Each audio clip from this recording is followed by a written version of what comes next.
This is the Hidden Killers podcast with Tony Brueski. Featuring former FBI Special Agent and Chief of the Counterintelligence Behavioral Analysis Program, Robin Dreeke. Lori Vallow, did she manipulate Chad Daybell through emotional and sexual control? Was Chad not going to do anything without Lori saying so? That is the claim that, well, Chad Daybell is making against Lori Vallow as he flips on her as we await his upcoming murder trial. But this is a move to avoid the death penalty. Joining me to discuss, Robin Dreeke, retired FBI special agent. Robin, how do you think this is going to play out in court? Is this enough to get death taken off the table, or is this a very kind of not surprising move, kind of cowardly move on the part of Chad Daybell? It's really interesting to me because I was wondering this very question when she was going through her trial. And I was of the opinion it was going to go this way. And here's why. She presented this kind of personality. And she literally looked like she was trying to control her lawyers. I mean, because remember, some of the statements they came out with, you're like, why are they doing that? Why is she doing this? Because she was intricately involved in her own defense because she's a control freak. She's a manipulator. And Chad, granted, he's extremely culpable in everything that went on, but he didn't really get to the place he was seeking because he's kind of this, so again, what he's presented, and this is the narrative that's been presented, is that it's kind of a soft guy, kind of some hits and failures along the way, writing books and all that, never really hitting a groove on anything. All of a sudden, she comes in like a ball of fire, and all of a sudden he becomes this person. In reality, I don't think it was ever him. It was her driving everything and her own need for attention, to be the center of attention. And I really think it'll be interesting to talk to the defense after all this happens. But given what she's presented and how she's presented herself throughout her trial, this makes a lot of sense to take death off the table by saying it's all her fault. Is it enough, though, to take death off the table? Obviously, he's an adult. He can make his own choices just by saying, my wife made me do it.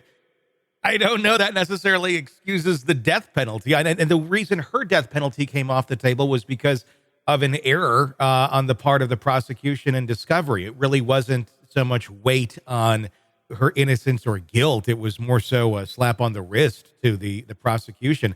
But indeed, death did get taken off the table for her. Should it be taken off for him as well if he wasn't quite the ringleader that Lori was?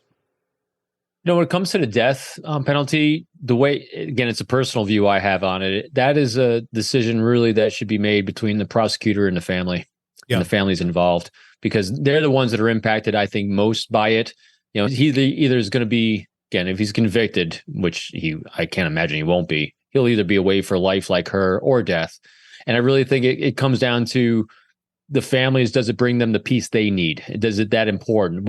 What's their view on life and death when it comes to these things? Do they need to keep them alive for their own forgiveness pattern? I have no idea. So I really think it's up to them. And that's how I view it. How do you think it went in Lori Vallow's cell when she received this news that Chad is coming out and saying it's all her fault? That'd be interesting, wouldn't it? Wouldn't it? So let's look at her behavior arc. I'm sorry I get excited about these things. This is really dark stuff. But her behavior arc is what? Denial. Disbelief, and creating a fiction in her brain. I mean, she rationalizes every single negative event in her life. So that's what her pattern of behavior is. I most likely think that she's doing the same here. It's not like she's going to say, oh my God, he's a horrible guy. Look what he's doing to me. If I'm projecting forward and flipping it, she's probably saying it wasn't him. Oh, maybe it was the dark spirit or whatever she says that, you know, that takes him over, or it's that took over her attorneys. I mean, his attorneys. I mean, so I guarantee she's weaving some sort of delusion into the result of what's coming out. And it's not Chad's fault because she most likely still idolizes him and the lightness in him and not the dark that might have come out. So that's channeling my inner Daybell, which is pretty horrible, isn't it? Who doesn't like channeling their inner Daybell every now and then? That is some creepy, wacky stuff, but it's predictable. It is. She is extremely predictable. If she is still of the, I guess, zombie belief system, which she believed her children were zombies, I guess it's not a far stretch for her to think that maybe he's been taken over by an evil spirit. Ned, who was the Ned? Ned Ryerson will be this one. Yeah. I forgot what the Ned last name was, but Ned Ryerson comes to mind because he was the character on Groundhog's Day. But I could see another, he's been taken over by this or that. And Ned's got his hold on him, man. Ned's back. So but we can see this totally playing out that way. It would be interesting to do a jail interview of her at this point to kind of get that mindset. It's hard to imagine she shifted it at all. Yeah. So my guess is that she's rationalizing away as the zombies took him over. How do you think this plays out now when she goes to trial again in Arizona for conspiracy to murder her ex-husband? Now that Chad has flipped, do you think that there's going to be more possibility or a more likelihood that Lori is going to start flipping on Chad as well and trying to shift more blame over there than on her, considering she wanted nothing like that to happen in the first one? I don't know. I think it'll be interesting because it'll be interesting the lawyers that she has. I think that's really what's going to play into this. I think she's going to, boy, if we just keep following this behavior arc, she never threw him under the bus. I have a hard time thinking that she's going to throw him under the bus, even after. All right, I'm keep playing this forward as if. So here's the thought pattern. If she's still of the mind of the zombies taking over people, and if she believes that he flipped on her because he's taken over by a zombie, she might go after the zombie Ned, not Chad. And so that's a possibility in her own mind. And so we might see language and behavior that resonates with that. If, on the other hand, she starts gaining a rational being, maybe not, which I don't think so. But it's really going to come down to what her lawyers allow her to say and control and speak. And if they can control any of that whatsoever. So I think the lawyers are going to play a big part in this, and whether Lori frustrates them too much, because I think if she frustrates their efforts to do their due diligence in their job, they're going to let her sink herself. You think that's what happened in the last trial by the way that the attorneys at the end just kind of threw in the towel, for lack of a better term? Yeah.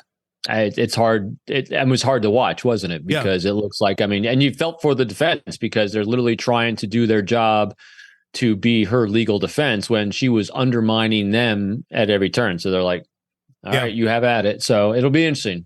Without a doubt. Yeah. More craziness than anyone. That is a big bunch of crazy. But this is, but when you're dealing with cults, and this was a baby cult, I'll call it, it can be very predictable. Want to listen ad-free? Want advanced access to all of our interviews before anyone else?